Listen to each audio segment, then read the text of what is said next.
Hi, all. Welcome to Daily News Analysis. Today is November 19, 2024. നമുക്ക് പ്രധാന വാർത്തകൾ എന്താണെന്ന് നോക്കാം. ആദ്യമായിട്ട് ദിസ് ടൈം ഫോർ ആഫ്രിക്ക എന്ന് പറഞ്ഞ എഡിറ്റോറിയൽ എന്തായിരുന്നു GS2വിനകത്ത് ഇമ്പോർട്ടന്റ് ആയിട്ടുള്ള ഒരു ടോപ്പിക്കാണ്. പിന്നെ how sustainable is India's path to net zero with 45 years left. ഇത് GS3കകത്ത് വരുന്ന ടോപ്പിക്കാണ്. Then how can design help a building be more climate resilient. ഇത് GS3കകത്ത് വരുന്ന ടോപ്പിക്കാണ്. പിന്നെ ഒരു പ്രിലിംസ് ക്വസ്റ്റ്യൻ കൂടെ നമ്മൾ ഡിസ്കസ് ചെയ്യും. നമുക്ക് മുന്നോട്ട് നോക്കാം എന്താണ് ദിസ് ടൈം ഫോർ ആഫ്രിക്ക. നമ്മുടെ ഫുട്ബോളിന്റെ ഒരു ഗാനമൊക്കെ പോയിട്ടുണ്ടല്ലേ, ദിസ് ടൈം ഫോർ ആഫ്രിക്ക.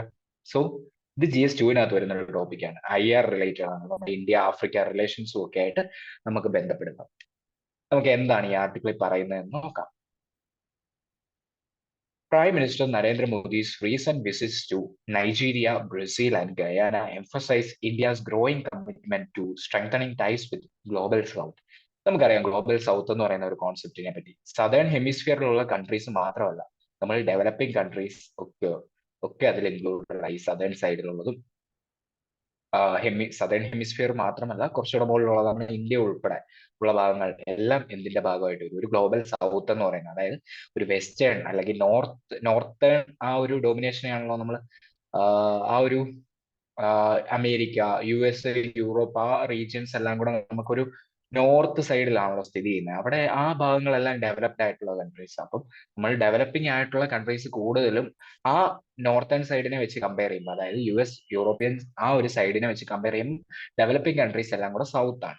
അപ്പൊ അവർക്ക് ഉയർന്നു വരണം എന്നുള്ള ഒരു അജണ്ട കൊണ്ടാണ് ഈ ഗ്ലോബൽ സൗത്ത് എന്ന് പറയുന്ന ഒരു കൺസെപ്റ്റ് ഒക്കെ എമേർജ് ചെയ്യുന്നത്. അപ്പം നമ്മുടെ ഇന്ത്യ എന്ന് പറയുന്നത് ആ സദേൺ കൺട്രീസുമായിട്ട് ഇപ്പം നല്ല രീതിക്ക് കൊളാബ് ചെയ്ത് പോകുന്നുണ്ട്. അതിൽ തന്നെ ഒരു ലീഡർഷിപ്പ് ആ ഒരു അതിന്റെ ഒരു മുൻനിരയിലേക്ക് വരുന്ന കൺട്രീസിൽ മേജർ ആയിട്ടുള്ള ഒരു പങ്ക് വഹിക്കുന്ന ഒരു രാജ്യമാണ് ഇന്ത്യ എന്ന് പറയുന്നത്. അപ്പം നമ്മുടെ പ്രൈം മിനിസ്റ്ററിന്റെ നൈജീരിയ, ബ്രസീൽ, ഗയാന തുടങ്ങിയ രാജ്യങ്ങളിലേക്കുള്ള വിസിറ്റ് ഇതുമായിട്ട് ചേർത്ത് വായിക്കാൻ പറ്റുന്നതാണ്.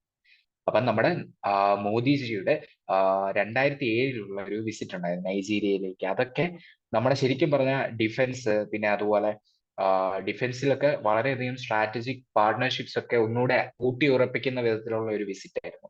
കൂടാതെ തന്നെ കോമൺ ചാലഞ്ചസ് ഒക്കെ അഡ്രസ് ചെയ്തിരുന്നു ആ സമയത്ത്.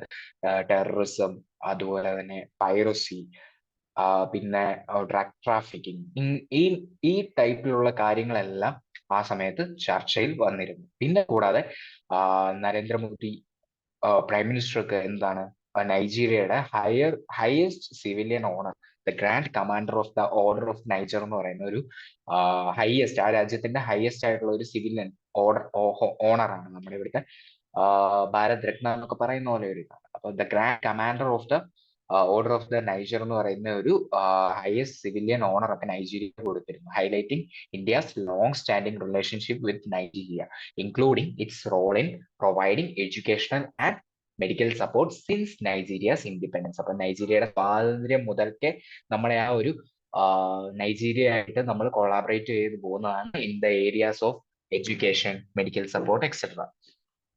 നമുക്ക് അടുത്ത സ്ലൈഡിൽ നമുക്ക് കുറച്ച് ഇന്ത്യയുടെ ഈ ആഫ്രിക്കൻ രാജ്യങ്ങളിൽ മാപ്പ് കൊടുത്തിട്ടുണ്ട്.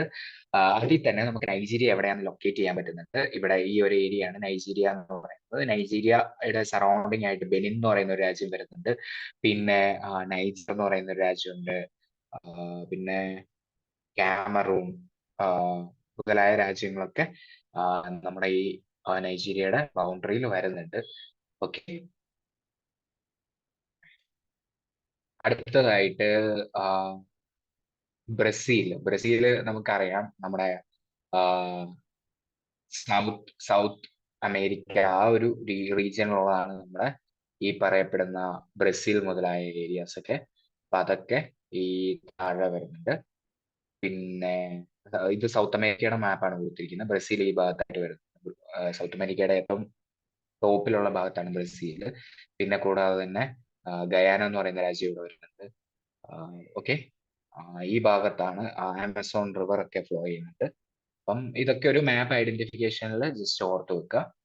അടുത്തായിട്ട് the two nations share strong economic ties with Indian companies investing heavily in sectors like healthcare, agriculture and energy in Nigeria. നൈജീരിയയിൽ ഈ പറയപ്പെടുന്ന ഹെൽത്ത് കെയർ, അഗ്രികൾച്ചർ, എനർജി തുടങ്ങിയ സെക്ടേഴ്സിലേക്ക് ഇന്ത്യൻ കമ്പനീസ് വളരെയധികം ഇൻവെസ്റ്റ് ചെയ്യുന്നുണ്ട്.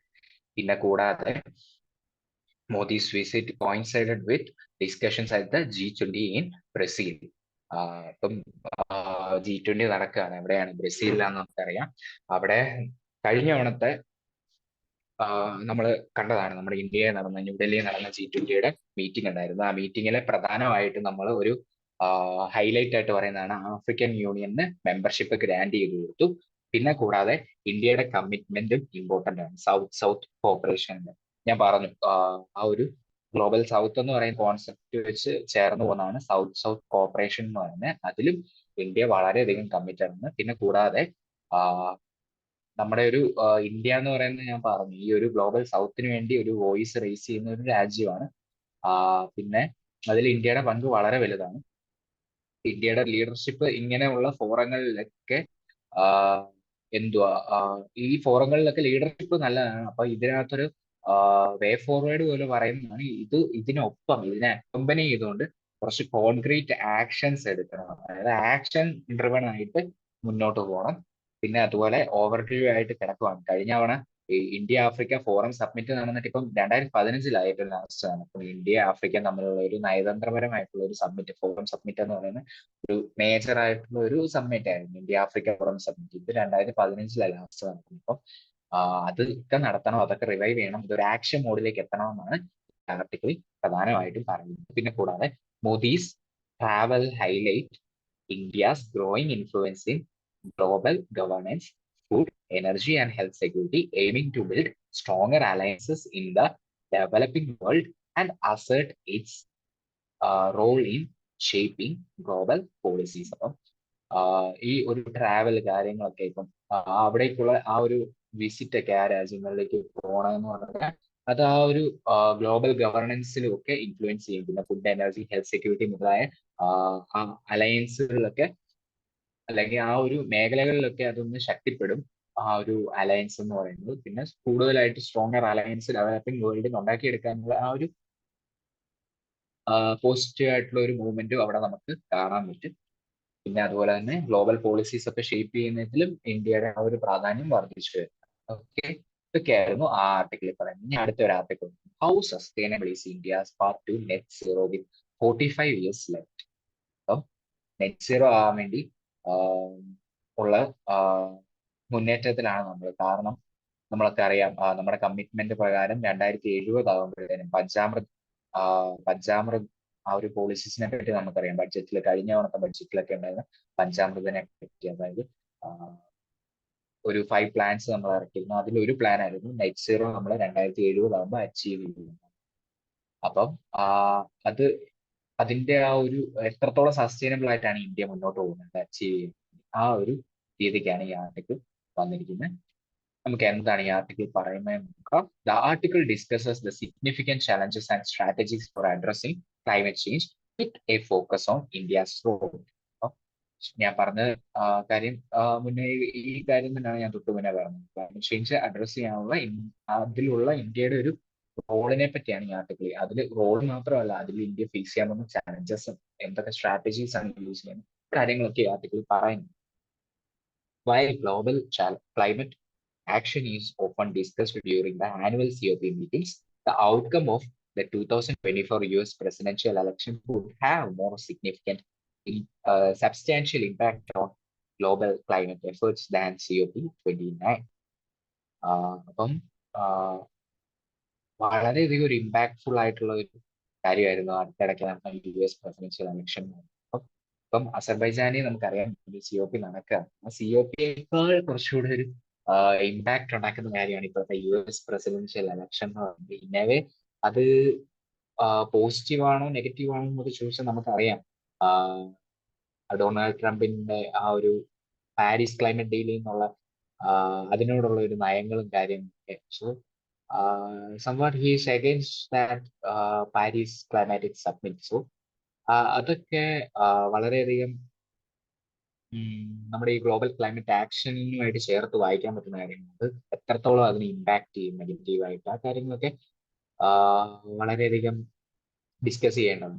A key challenge in combating climate change is aligning global cooperation when national interest differ. അപ്പം ഇങ്ങനെയുള്ള കാര്യങ്ങളിൽ climate change Kombat ചെയ്യുകയാണെങ്കിൽ വളരെ കീ ചലഞ്ച് എന്ന് പറഞ്ഞാൽ അവിടെ എന്താ വേണ്ടത് ശരിക്കും? ഗ്ലോബൽ കോപ്പറേഷൻ ആണ് വേണ്ടത്. അപ്പം ചിലപ്പോൾ നാഷണൽ ഇൻട്രസ്റ്റ് ഡിഫർ ചെയ്യുക, അതായത് വെസ്റ്റേൺ സൈഡിൽ ചിലപ്പം ഇതിൽ എഗ്രിമെന്റ്സ് ഉണ്ടായെന്ന് വരില്ല. അതായത് നമുക്കറിയാം CBDR എന്ന് പറയുന്ന കോൺസെപ്റ്റിനെ പറ്റി നമ്മൾ എൻവയോൺമെന്റിൽ പഠിക്കുന്ന കോമൺ ബട്ട് ഡിഫറൻഷിയേറ്റഡ് റെസ്പോൺസിബിലിറ്റി. അതായത് പണ്ടേ കാലങ്ങളിലുള്ള ഇൻഡസ്ട്രിയലൈസേഷന്റെ ഫലമായിട്ടാണ് ഇപ്പോഴത്തെ ഈ ഗ്ലോബൽ വാർമിങ്ങും പൊല്യൂഷൻസും കാര്യങ്ങളൊക്കെ നടക്കുന്നത്. സോ കൂടുതലായിട്ടും അപ്പൊ എന്താണ് അതിന്റെ ഇമ്പാക്ട് നോക്കുമ്പോഴത്തേനും ആ ഒരു കാലഘട്ടത്തിൽ കുറച്ചുകൂടെ ആ ഒരു കാലഘട്ടത്തിന്റെ ഇമ്പാക്റ്റ് ആണ് ഇപ്പൊ നമ്മൾ അനുഭവിച്ചുകൊണ്ടിരിക്കുന്നത്. അപ്പം ഇപ്പൊ ഉള്ള രാജ്യങ്ങൾ, ഇപ്പൊ ഡെവലപ്പിംഗ് ആയിട്ടുള്ള രാജ്യങ്ങൾ എടുക്കുന്നേക്കാൾ ഒരു റോൾ ആരെടുക്കണം ഇത് കോമ്പാറ്റ് ചെയ്യാൻ വേണ്ടി? ഡെവലപ്ഡ് ആയിട്ടുള്ള കൺട്രീസ് എടുക്കണം. ഇതൊക്കെയാണ് CBDR എന്ന് പറയുന്നത്. കോമൺ ആണ്. ക്ലൈമറ്റ് ചേഞ്ച് എന്ന് പറയുന്ന എല്ലാവരുടെയും ഒരു കൈ കോർത്ത് മുന്നോട്ട് പോയാൽ മാത്രമേ, അതുകൊണ്ടാണ് SDG ഗോൾസിനകത്ത് one of the agenda SDG 13 വരുന്നത് എന്താണ്? നമ്മൾ ക്ലൈമറ്റ് ചേഞ്ച് ആണ്. അപ്പം അതായത് SDG സസ്റ്റൈനബിൾ ഡെവലപ്മെന്റ് ഗോൾസ് 2030 നമ്മൾ അച്ചീവ് ചെയ്യാനുള്ള ടാർഗറ്റില് സസ്റ്റൈനബിൾ ഡെവലപ്മെന്റ് ഗോൾ നമ്പർ 13 വരുന്ന ക്ലൈമറ്റ് ചേഞ്ച്. സോ കോമൺ ആണ്.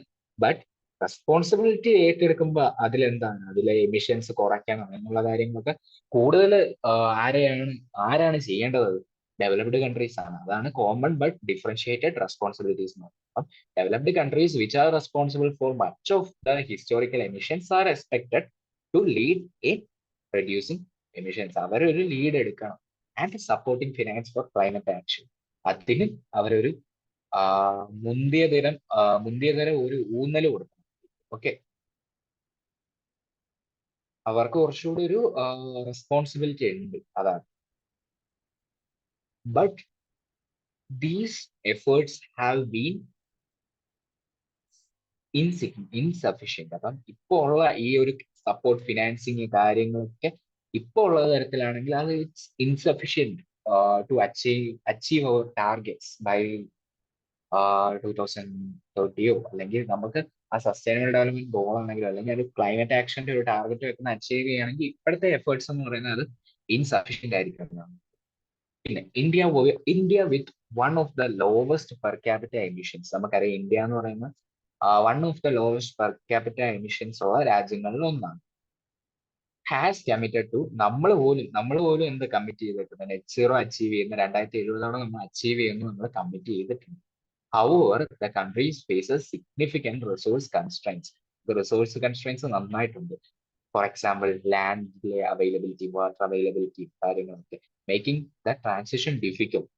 Okay, climate change is already impacting vulnerable populations. കുറെ പോപ്പുലേഷൻസ് ഉണ്ട് വൾണറബിൾ ആയിട്ടുള്ള. ഐലൻഡ് നേഷൻസ് ഉണ്ട്, നമ്മൾ കേൾക്കുന്നതാണ് small and island developing countries എന്ന് പറയുന്നത്. സ്മോൾ ഐലൻഡ് ഡെവലപ്പിംഗ് കൺട്രീസ് 6 എന്നൊക്കെ പറയും. പല സബ്മിറ്റിലൊക്കെ ഡിസ്കസ് ചെയ്തിട്ടുള്ളതാണ്. അപ്പം ഇങ്ങനെയുള്ള വൾണറബിൾ പോപ്പുലേഷൻസിനെ ഇപ്പോൾ ഓൾറെഡി ഇമ്പാക്ട് ചെയ്യുന്നുണ്ട്. അതുകൊണ്ടാണ് നമ്മുടെ ചില രാജ്യങ്ങളുടെ തലസ്ഥാനം പോലും, ഐ തിങ്ക് ഇറ്റ്സ് ഇന്തോനേഷ്യ, അതെ ഇന്തോനേഷ്യ ആണെന്ന്, വേറൊരു ക്യാപിറ്റലിലേക്ക് അവരുടെ ഇപ്പോൾ ഉള്ള ക്യാപിറ്റലിൽ നിന്ന് അവർ വേറൊരു ക്യാപിറ്റലിലേക്ക് ഷിഫ്റ്റ് ചെയ്യുകയൊക്കെ ഉണ്ടായി അവരുടെ രാജ്യത്തിന്റെ ക്യാപിറ്റലൊക്കെ.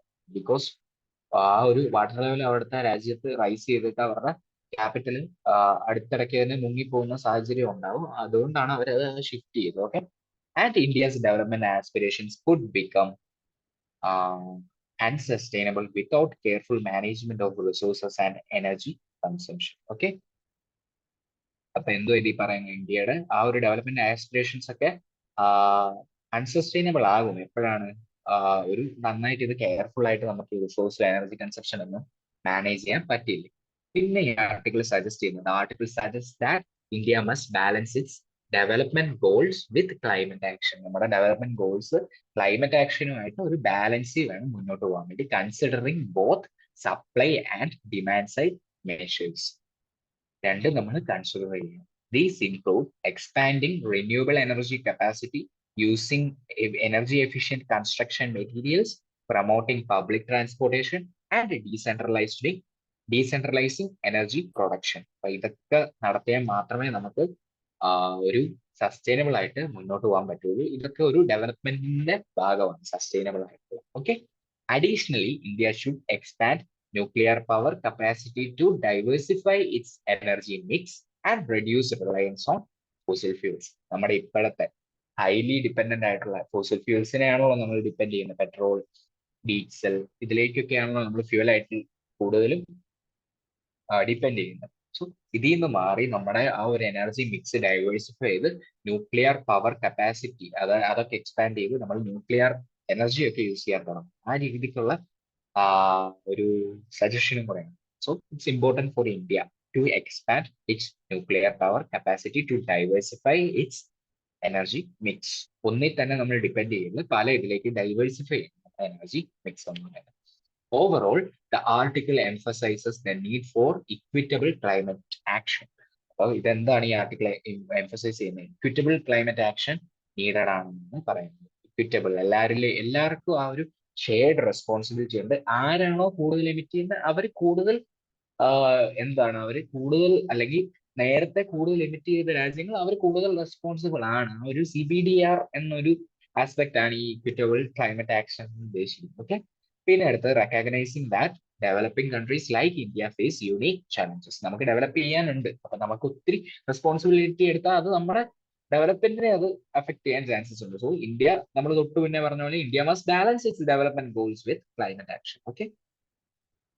In pursuing both economic growth and climate sustainability, രണ്ട് നമുക്ക് ആവശ്യമാണ്.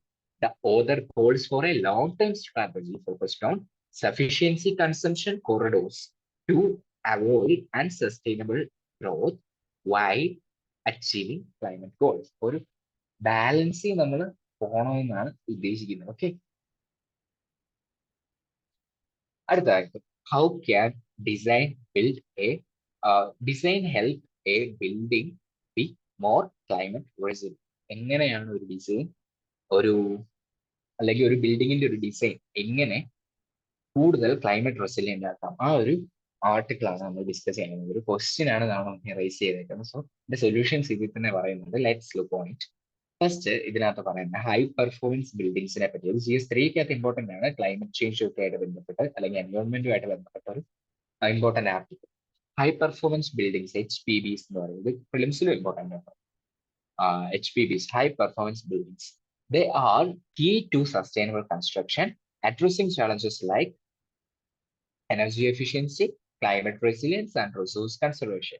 ഈ 3 മേജർ ഇമ്പോർട്ടന്റ് ആസ്പെക്ട്സിലും ഇമ്പോർട്ടന്റ് ആയിട്ടുള്ള ഒരു ടോപ്പിക്കാണ് ഹൈ പെർഫോമൻസ് ബിൽഡിങ്സ് എന്ന് പറയുന്നത്. ഈ തരത്തിലുള്ള ബിൽഡിംഗ്, ഹൈ പെർഫോമൻസ് ബിൽഡിങ്സ് എന്ന് പറഞ്ഞു കഴിഞ്ഞാൽ അവർ കുറച്ചുകൂടെ ഒരു സസ്റ്റൈനബിൾ ആയിട്ടുള്ള കൺസ്ട്രക്ഷൻ ആണ്. So they can address challenges like energy efficiency, ആ എനർജിയിലുള്ള എനർജി ഒരു കൺസേർവ് ചെയ്യുന്ന കാര്യം, അല്ലെങ്കിൽ എനർജി എഫിഷ്യന്റ് ആയിട്ട് യൂസ് ചെയ്യാൻ ആ ബിൽഡിങ്സിനെ കൊണ്ട് സാധിക്കും. പിന്നെ കൂടാതെ ക്ലൈമറ്റ് റെസിലിയന്റ് ആയിരിക്കും. പിന്നെ കൂടാതെ റിസോഴ്സ് കൺസേർവ് ചെയ്യാനും ഈ തരത്തിലുള്ള ബിൽഡിങ്സ് സഹായിക്കും. These buildings are designed to consume less energy. ഈ പറയുന്ന ബിൽഡിങ്സ് എന്താണ്, കുറച്ച് എനർജീസേ അവർ കൺസ്യൂം ചെയ്യും. പിന്നെ കൂടാതെ റിസോഴ്സ് കൺസർവ് ചെയ്യാൻ ശ്രമിക്കും. And withstand unpredictable weather. അതാണ് ഞാൻ തൊട്ട് പറഞ്ഞ ക്ലൈമറ്റ് റെസിലിയന്റ് ബിൽഡിങ്സ് ഒക്കെ, making them vital in combating climate change and urbanisation. So നമുക്ക് ക്ലൈമറ്റ് ചേഞ്ചും അതുപോലെ അർബനൈസേഷനും നമുക്ക് കോമ്പാറ്റ് ചെയ്യാൻ സഹായിക്കും ഈ തരത്തിലുള്ള ഹൈ പെർഫോമൻസ് ബിൽഡിങ്സ്. ഈ പറയുന്ന ആർട്ടിക്കിൾ, ഈ പറയുന്ന ഇതൊരു ബാലൻസ് ആണ് സൂചിപ്പിക്കുന്നത്, ക്ലൈമറ്റ് ചേഞ്ചും പിന്നെ അതുപോലെ അർബനൈസേഷനും. സോ എൻവയോൺമെന്റ് ഡെവലപ്മെന്റ്, നമ്മൾ തൊട്ട് മുന്നേ പറഞ്ഞ ആർട്ടിക്കിളും അത് തന്നെയല്ല, ഒരു ബാലൻസ് വേണം. അപ്പൊ അതുമായിട്ടൊക്കെ ചേർത്ത് നമുക്കൊരു സൊല്യൂഷൻ ആയിട്ടൊക്കെ ഈ ആർട്ടിക്കിളിനെ കാണാം. ഓക്കെ. ഇതിലൊരു ഹൈ പെർഫോമൻസ് ബിൽഡിങ്ങിന്റെ ഒരു പടം ഞാൻ ഇവിടെ കൊടുത്തിട്ടുണ്ട്. ജസ്റ്റ് നോക്കിയാൽ മതി. ഇവിടെ എന്താ, സൂര്യപ്രകാശം അടിച്ചിട്ട് ഇതൊരു ബിൽഡിംഗ് ആണ്. സോളാർ പാനൽസ് ഒക്കെ അസംബിൾ ചെയ്തിട്ടുണ്ട്. സോ എനർജി അവിടെ പ്രൊഡ്യൂസ് ചെയ്യും ഇവര്, റിന്യൂവബിൾ എനർജി സോളാർ പാനൽസിലൂടെ. പിന്നെ കൂടാതെ റെയിൻ വാട്ടർ ഹാർവെസ്റ്റിംഗ്സും കാര്യങ്ങളൊക്കെ ഉണ്ട്. റെയിൻ വാട്ടർ ഒക്കെ അവിടെ കൺസേർവ് ചെയ്ത് വെക്കും. ഇവിടെ കുറച്ച് റെയിൻ വാട്ടർ ഇവിടെ ക്യാപ്ചർ ചെയ്യും. അത് നേരെ അണ്ടർഗ്രൗണ്ടിലേക്ക് പോകും. കുറച്ച് വാട്ടർ ഇവിടെ ഇറിഗേഷൻ പർപ്പസ് നമുക്ക്. പിന്നെ കൂടാതെ ഇവിടെ ടോയ്ലറ്റ്സിൽ നിന്നൊക്കെ ഗ്രേ വാട്ടർ ടാങ്ക് വെച്ചിട്ടുണ്ട്. ടോയ്ലറ്റ് വേസ്റ്റ് എല്ലാം കൂടെ കളക്ട് ചെയ്യുന്നു, അല്ലെങ്കിൽ അവിടുന്ന് ബാത്റൂമിൽ നിന്ന് വരുന്ന വേസ്റ്റ് ഒക്കെ കളക്ട് ചെയ്യുന്നതാണ് ഈ ഗ്രേ വാട്ടർ ടാങ്ക് എന്നൊക്കെ. ഇതിന്റെ പ്രത്യേകത എന്ന് പറഞ്ഞാൽ നമുക്ക് ലുലു മാളിലൊക്കെ പോകുമ്പോൾ കാണാൻ സാധിക്കും ഗ്രേ വാട്ടർ. ആ ഒരു വാട്ടറിന് കുറച്ച് കളർ വ്യത്യാസം ഉണ്ടെന്ന് ലുലുവിലൊക്കെ എഴുതി വെച്ചിട്ടുണ്ട്. സ്ലൈറ്റ്ലി യെല്ലോയിഷ് കളർ ആയിരിക്കും. കാരണം ഇറ്റ്സ് റീസൈക്കിളബിൾ വാട്ടർ എന്നാണ് പറയുന്നത്. സാധാരണ ടോയ്ലറ്റ്സിലൊക്കെ ഫ്ലഷ് ചെയ്യാനും ഒക്കെ ആയിട്ട് വരുന്നത് മിക്കവാറും ഈ റീസൈക്കിളബിൾ വാട്ടർ. ഓക്കെ, അതൊക്കെ ഇറ്റ്സ് എ ടൈപ്പ് ഓഫ് ഒരു ഇതൊക്കെ യൂസ് ചെയ്യുന്ന ഈ ഗ്രേ വാട്ടർ ടാങ്ക് ഒക്കെ ഉപയോഗിച്ചായിരിക്കും. ഓക്കെ, അതിൽ ആ വരുന്ന വാട്ടർ ഒക്കെ ഗ്രേ വാട്ടർ ആയിരിക്കും. ഓക്കെ, റീസൈക്കിൾ ചെയ്യുക നമ്മൾ വെള്ളം. പിന്നെ കൂടാതെ പോർട്ടബിൾ ആയിട്ടുള്ള വാട്ടർ സ്റ്റോറേജ് ആണ്. പിന്നെ കൂടാതെ മുനിസിപ്പൽ സപ്ലൈ കാര്യങ്ങളൊക്കെ, energy from solar panels stored in on site battery, ഇതൊക്കെ ഫങ്ഷൻ ചെയ്യാൻ എന്തുവാ കൃത്യമായിട്ട് ഇതിൽ നിന്നൊക്കെ ആയിരിക്കും എനർജി പോകുന്നത്. ഇലക്ട്രിസിറ്റി ഒക്കെ ജനറേറ്റ് ചെയ്യുന്ന എന്തുവാ ഒരു സോളാർ ഫോം ഓഫ് എനർജി ആയിരിക്കും. സോളാർ എനർജിയിലായിരിക്കും ഇവിടുത്തെ എനർജി യൂസ് ചെയ്യുന്നു ഈ ബിൽഡിങ്ങിൽ. ഓക്കെ, പിന്നെ കൂടാതെ വെന്റിലേഷൻ ഒക്കെ ഒത്തിരി ലൈറ്റ്സ് ഒന്നും കാണത്തില്ല. ഇവിടെ തന്നെ നമുക്ക് കാണാൻ നാച്ചുറൽ വെന്റിലേഷൻസ് ഒക്കെ കൂടുതൽ കാണും. ഒത്തിരി അധികം കൂളിംഗ് ഡിവൈസസ് ഒന്നും ആവശ്യം വരത്തില്ല. അപ്പൊ തന്നെ CFCസിന്റെയും അതുപോലെ CFCസിന്റെ ഒക്കെ എമിഷൻസ് നമുക്ക് കുറയ്ക്കാൻ സാധിക്കും. Fluoro carbons. ഓക്കെ, ഇവിടെ ഹീറ്റ് റിക്കവറി വെന്റിലേറ്ററിനെ പറ്റി മോഡ്യൂലാർ ഹീറ്റ് ചില്ലേഴ്സ് എല്ലാം ഒരു സസ്റ്റൈനബിൾ ഫ്രെയിം വർക്ക്. അപ്പൊ നമുക്ക് നോക്കാം ഹൈ പെർഫോമൻസ് ബിൽഡിംഗ്സ്. ഈ പറഞ്ഞ കാര്യം it's an integrative design approach where architects engineers and consultants collaborate to set measurable performance targets. അപ്പൊ അവരൊരു എല്ലാവരും കൂടെ കൂടി കൊളാബറേറ്റ് ചെയ്തിട്ട് അവരൊരു മെഷറബിൾ ആയിട്ടുള്ള ഒരു പെർഫോമൻസ് ടാർഗറ്റ് ഒക്കെ, പെർഫോമൻസ് ഗോളൊക്കെ. ഓക്കെ, പിന്നെ ഇത് വരുന്നതാണ് digital modelling. Digital modelling plays a critical role in predicting performance outcomes. ഈ നമ്മുടെ ഈ പെർഫോമൻസ് മെഷർ ചെയ്യുമെന്ന് പറഞ്ഞു ഇത് പ്രെഡിക്റ്റ് ചെയ്യാനൊക്കെ പറ്റും. ഈ പെർഫോമൻസ് ഔട്ട്കംസ് എന്തൊക്കെയായിരിക്കും ഇതിന് വരാൻ പോകുന്ന ഔട്ട്കംസ്, ഇതൊക്കെ എന്ത് യൂസ് ചെയ്തിട്ടായിരിക്കും? ഡിജിറ്റൽ മോഡലിംഗ് ഒക്കെ യൂസ് ചെയ്തിട്ടായിരിക്കും. And optimising systems before construction begins. അപ്പൊ നമുക്ക് അതനുസരിച്ച് ഈ പെർഫോമൻസ് ഔട്ട്കംസ് പ്രെഡിക്റ്റ് ചെയ്തുകൊണ്ട് തന്നെ നമുക്ക് നേരത്തെ കൺസ്ട്രക്ഷൻ തുടങ്ങുന്നതിന്റെ മുന്നേ തന്നെ നമുക്ക് ഇതിനകത്ത് യൂസ് ചെയ്യേണ്ട സിസ്റ്റംസും ഒക്കെ നമുക്ക് അതിനനുസൃതമായിട്ട് സസ്റ്റൈനബിൾ ആയിട്ട് നമുക്ക് യൂസ് ചെയ്യാൻ സാധിക്കും. Okay, the use of passive design strategies. Passive design strategies ഇവിടെ യൂസ് ചെയ്യും എന്ന് പറഞ്ഞാൽ നമ്മൾ മാക്സിമം അതിനകത്ത് നാച്ചുറൽ ലൈറ്റ് വരുന്ന വിധത്തിലും പിന്നെ യൂട്ടിലൈസിങ് തെർമൽ മാസ്. അപ്പം ഹീറ്റിംഗ് ഒക്കെ കുറയ്ക്കാനൊക്കെ നമുക്കിത് സഹായിക്കും. കൂളിംഗ് ഡിമാൻഡ് ഒക്കെ കുറയ്ക്കും ഹീറ്റിങ്ങിനും കൂളിങ്ങിനും. ഓക്കെ, നാച്ചുറൽ ലൈറ്റ് ആയിരിക്കും ഇതിനകത്തോട്ട് വരുന്നത്. പിന്നെ ഇപ്പൊ ചൂടാക്കാനാണെങ്കിലും ആ നാച്ചുറൽ ആയിട്ടുള്ള ഹീറ്റ് ആയിരിക്കും യൂസ് ചെയ്യുന്നത്. കൂളിങ്ങിനാണെങ്കിലും കുറെ ഓപ്പൺ ഏരിയാസും കാര്യങ്ങളൊക്കെ കാണും. അപ്പൊ ഒത്തിരി അധികം AC കാര്യങ്ങളൊന്നും ആവശ്യം വരത്തില്ല. അതിന് കുറെ ഗ്രീൻ സ്പേസസ് എല്ലാം അറേഞ്ച് ചെയ്തിട്ടുള്ള ഒരു ഇന്റഗ്രേറ്റീവ് അപ്രോച്ച് ആണ്. ഓക്കെ, അടുത്തായിട്ട് sustainable materials also crucial, focusing on durability, energy efficiency and low embodied carbon. അപ്പം സസ്റ്റൈനബിൾ മെറ്റീരിയൽസ് ആയിരിക്കും ഇതിനകത്ത് യൂസ് ചെയ്യുന്നത്. ഫോക്കസിങ് ഓൺ ഡ്യൂറബിലിറ്റി, അത് എത്രത്തോളം നിലനിൽക്കും, നീണ്ടു നിൽക്കും ആ മെറ്റീരിയൽസ്. പിന്നെ അതുപോലെ എനർജി എഫിഷ്യന്റ് ആയിട്ടുള്ള കാര്യങ്ങൾ യൂസ് ചെയ്യും. കാർബൺ എമിഷൻസ് കുറയ്ക്കാൻ കൂടുതൽ സഹായിക്കും. പിന്നെ ലൈഫ് സൈക്കിൾ അസസ്മെന്റ്സ് ഒക്കെ നോക്കും. അത് എന്തിനാന്ന് പറഞ്ഞാൽ നമുക്ക് എൻവയോൺമെന്റ് ഇമ്പാക്ട്, ഈ മെറ്റീരിയൽസിന്റെ യൂസ് ചെയ്യുന്ന മെറ്റീരിയൽസിന്റെ എൻവയോൺമെന്റ് ഇമ്പാക്ട് ഒക്കെ നമുക്ക് ഇവാലുവേറ്റ് ചെയ്യാൻ സാധിക്കും. ഇത് എത്രത്തോളം എഫിഷ്യന്റ് ആണ് അല്ലെങ്കിൽ എത്രത്തോളം ഡ്യൂറബിലിറ്റി ഇതിനുണ്ട്, അതൊക്കെ ലൈഫ് സൈക്കിൾ അസസ്മെന്റ്സ് വഴി നമുക്ക് കണ്ടെത്താൻ സാധിക്കും. അഡീഷണലി HPBs, അതായത് high performance buildings prioritise low emission interior materials. അപ്പൊ നമ്മൾ യൂസ് ചെയ്യുന്ന ഇന്റീരിയർ മെറ്റീരിയൽസ് ഒക്കെ എന്തായിരിക്കും? ലോ എമിഷൻ ഉള്ളതായിരിക്കും. To improve indoor air quality. അപ്പൊ നമ്മൾ അതിൽ ഇൻഡോർ എയർ ക്വാളിറ്റി നമ്മൾ മെയിൻറ്റെയിൻ ചെയ്യാൻ ശ്രമിക്കുന്നുണ്ട്. ഓക്കെ, അടുത്തതായിട്ട് energy efficiency in HPBs is achieved through both passive and active strategies. നമ്മൾ പാസീവ് സ്ട്രാറ്റജീസിനെ കുറിച്ച് നമ്മൾ പറഞ്ഞു തൊട്ട് മുന്നേ. പാസീവ് ഡിസൈൻസ് ഒക്കെ ഉണ്ടാവും, optimise building orientation and natural light. ഇപ്പം ഓരോ കാര്യങ്ങളൊക്കെ ഉണ്ടല്ലോ. സൂര്യപ്രകാശം കൃത്യമായിട്ട് ഏത് ഓറിയന്റേഷനിൽ ബിൽഡിംഗ് വെച്ചാൽ അല്ലെങ്കിൽ ഏത് ഒരു ദിശയിൽ നമ്മുടെ ബിൽഡിങ്ങിനെ വെച്ച് കഴിഞ്ഞാൽ അവിടെ കൂടുതൽ സൺലൈറ്റ് എത്തും. അതിനനുസരിച്ചായിരിക്കും നാച്ചുറൽ ലൈറ്റിംഗ് ഒക്കെ ആ ബിൽഡിങ്ങിൽ കൂട്ടാൻ ശ്രമിക്കും. While active strategies include energy efficient HVAC systems, അതായത് heating, ventilation, air conditioning systems എന്നുള്ളതാണ് ഈ HVAC എന്ന് പറയുന്നത്. അപ്പൊ അതൊക്കെ എനർജി എഫിഷ്യന്റ് ആയിട്ടുള്ള സിസ്റ്റംസ് ആയിരിക്കും യൂസ് ചെയ്യുന്നത്. പിന്നെ കൂടാതെ സ്മാർട്ട് ടെക്നോളജീസ് ആണ് നമുക്ക് ഇതൊക്കെ മോണിറ്റർ ചെയ്യാനും കാര്യങ്ങളൊക്കെ ആയിട്ട്. പിന്നെ റിന്യൂവബിൾ എനർജി സോഴ്സസ് ആയിരിക്കും കൂടുതൽ യൂസ് ചെയ്യുന്നത്. നമ്മൾ കണ്ടു സോളാർ, പിന്നെ അതുപോലെ വിൻഡ് ഒക്കെ യൂസ് ചെയ്യും. വിൻഡിനെയൊക്കെ നമ്മൾ കൂടുതൽ ആ വിൻഡ് എനർജി ഒക്കെ ക്യാപ്ചർ ചെയ്യാൻ ശ്രമിക്കും. Aiming for net zero and net positive energy performance. അതൊരു നെറ്റ് സീറോ അച്ചീവ് ചെയ്യുന്നതിന് സഹായിക്കും. നമ്മൾ തൊട്ട് മുന്നേ പഠിച്ച ആർട്ടിക്കിളുമായിട്ട് നമുക്ക് കമ്പയർ ചെയ്യാൻ സാധിക്കും. ഓക്കെ, ഇനി അടുത്തത് വാട്ടർ കൺസർവേഷൻ ആണ് മറ്റൊരു കീ ഫീച്ചർ എന്ന് പറയുന്നത്. നമ്മൾ കണ്ടതായിരുന്നു ആ പാർട്ടിൽ. With HPBs use efficient fixtures, rain water harvesting, waste water recycling, അതാണ് നമ്മൾ ഗ്രേ വാട്ടർ എന്നൊക്കെ കണ്ടത്. Okay, and green infrastructure to manage storm water. അപ്പം ഗ്രീൻ ഇൻഫ്രാസ്ട്രക്ചർ ആയിരിക്കും ഈ വാട്ടർ ഒക്കെ നാച്ചുറലി ആ ഒരു ഗ്രൗണ്ട് സ്പേസിൽ കളക്ട് ചെയ്യുന്ന വിധത്തിലൊക്കെ ഉള്ള സംവിധാനങ്ങൾ ഇവിടെ ഒരുക്കും. ഓക്കെ, പിന്നെ അടുത്തത് ഇത് കൂടാതെ മോണിറ്ററിംഗ് സിസ്റ്റംസ് ഒക്കെ കാണും. എനർജി ട്രാക്ക് ചെയ്യാനും വാട്ടർ ട്രാക്ക് ചെയ്യാനും അതുപോലെ എനർജി ട്രാക്ക് ചെയ്യാനും പിന്നെ അതുപോലെ വാട്ടർ ക്വാളിറ്റി പിന്നെ എൻവയോൺമെന്റൽ ക്വാളിറ്റി ഒക്കെ ട്രാക്ക് ചെയ്യാനായിട്ട് മോണിറ്ററിംഗ് സിസ്റ്റംസ് ഒക്കെ കാണും. ensuring that HPBs meet design goals and operate efficiently. അപ്പൊ എഫിഷ്യന്റ് ആയിട്ട് ഇത് ഓപ്പറേറ്റ് ചെയ്യുന്നതൊക്കെ ഉറപ്പുവരുത്താൻ വേണ്ടിയാണ് ഇത്. ഓക്കെ, അടുത്തതായിട്ട് HPBs are also design to handle climate risk with durable materials. നമ്മൾ യൂസ് ചെയ്യുന്നത് ഡ്യൂറബിൾ മെറ്റീരിയൽസ് ആണ്. പിന്നെ കൂടാതെ and renewable energy systems ensuring resilience during extreme weather events. അപ്പം വലിയ വെതർ ഇവന്റ്സ് ഒക്കെ ഉണ്ടാകുമ്പോൾ എന്താണ് നമ്മൾ കൂടുതൽ റെസിലിയന്റ് ആയിട്ട് നിൽക്കാൻ വേണ്ടിയാണ്, അതിനൊക്കെ അതിജീവിക്കാൻ വേണ്ടിയാണ് നമ്മൾ ഈ ഡ്യൂറബിൾ ആയിട്ടുള്ള മെറ്റീരിയൽസ്, ഒത്തിരി പെട്ടെന്ന് പോകാത്ത വിധത്തിലുള്ള മെറ്റീരിയൽസ് ഒക്കെ ആയിരിക്കും ഇത് യൂസ് ചെയ്യുന്നത്. കൂടാതെ തന്നെ എനർജി സിസ്റ്റംസ് ഒക്കെ എന്ത് അനുസരിച്ചായിരിക്കും പ്രവർത്തിക്കുന്നത്, റിന്യൂവബിൾ എനർജീസിന് അനുസരിച്ചായിരിക്കും ഇത് പ്രവർത്തിക്കുന്നത്. Okay, examples like the Infosys crescent building in Bengaluru. അതിനൊരു എക്സാമ്പിൾ ആയിട്ട് പറയുന്നതാണ് ഇൻഫോസിസിന്റെ ബംഗളൂരുവിലുള്ള ക്രസന്റ് ബിൽഡിംഗ്. അത് ഒരു HPB ഹൈ പെർഫോമൻസ് ബിൽഡിങ്ങിന് ഒരു എക്സാമ്പിൾ. ഡെമോൺസ്ട്രേറ്റ് ഈ ബിൽഡിങ് നമുക്ക് പറഞ്ഞു തരും എങ്ങനെയാണ് ഒരു സ്മാർട്ട് ഡിസൈൻ എനർജി യൂസ് കുറയ്ക്കാൻ സാധിക്കുന്നത്, അതുപോലെ എനർജി കോസ്റ്റ് നമുക്ക് കുറച്ച് എഫിഷ്യന്റ് ആയിട്ട് എങ്ങനെയാണ് നല്ലൊരു സ്മാർട്ട് ഡിസൈനിലൂടെ ഒരു ബിൽഡിങ്ങിന് വർക്ക് ചെയ്യാൻ. ഓക്കെ, അതൊക്കെ ഒരു Infosys present building in Bengaluru നല്ലൊരു എക്സാമ്പിൾ ആണ്. ഇതാണ് ആ ഒരു ഐക്കോണിക് ആയിട്ടുള്ള ബിൽഡിംഗ്. ഇത് G20യുടെ ഐക്കോണിക് ബിൽഡിംഗ്സിന്റെ ഒരു ലിസ്റ്റിനകത്ത് ഇടം നേടിയ ഒരു ബിൽഡിംഗ് ആണ് ഇൻഫോസിസിന്റെ പ്രസന്റ് ബിൽഡിംഗ് എന്ന് പറയുന്നത് Bengaluru. Infosys building among G20 iconic buildings. G20 നമുക്കറിയാം ഇന്ത്യ പ്രിസൈഡ് ചെയ്തിരുന്നു 2023. അപ്പൊ നമ്മുടെ തീം വസുദൈവ കുടുംബകമായിരുന്നു. The world is one family എന്നായിരുന്നു.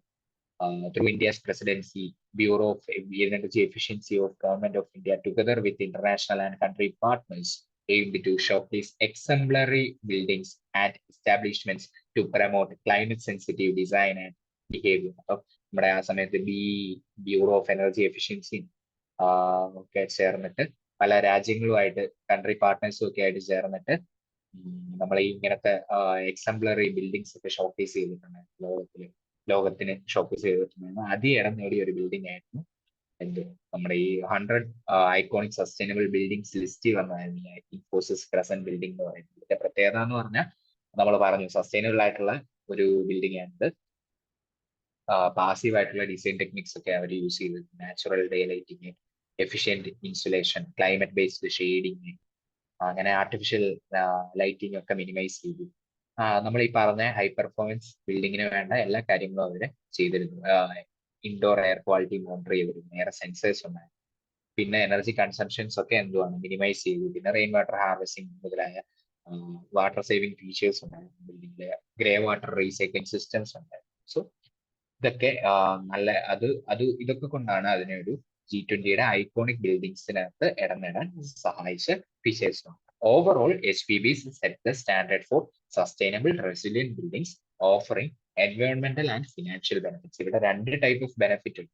എൻവയോൺമെന്റൽ ബെനിഫിറ്റും ഉണ്ട്, അതുപോലെ ഈ എനർജി ഒക്കെ കൺസേർവ് ചെയ്യുമ്പോൾ അല്ലെങ്കിൽ നമ്മൾ സസ്റ്റൈനബിൾ ആയിട്ട് യൂസ് ചെയ്യുമ്പോൾ നമ്മുടെ ഭാവിയിൽ ലോങ് ടൈമിൽ തുടക്കത്തിൽ ഇത് ഒക്കെ ഇൻസ്റ്റാൾ ചെയ്യാൻ കുറച്ച് പൈസയാകും ഈ സോളാർ ഒക്കെ പോലെ ഉള്ള ഫെസിലിറ്റീസിന്.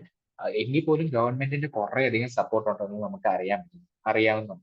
നമ്മുടെ PM മുഫ്തി ഗർ ബിജ്ലി ഗർ യോജന അങ്ങനെയൊക്കെ പറഞ്ഞ കുറെ കാര്യങ്ങളുണ്ട്. സൗരോർജത്തിനെ യൂസ് ചെയ്യുന്ന കൃത്യമായിട്ടുള്ള സ്കീംസ് ഒക്കെ ഒന്ന് നിങ്ങൾ ചെക്ക് ചെയ്താൽ മതി. ഒത്തിരി അധികം ഗവൺമെന്റിന്റെ സ്കീംസ് ഉണ്ട്, നമുക്കറിയാം ഇതിനൊക്കെ സബ്സിഡി കാര്യങ്ങളൊക്കെ കൊടുക്കുന്നു. ഓക്കെ,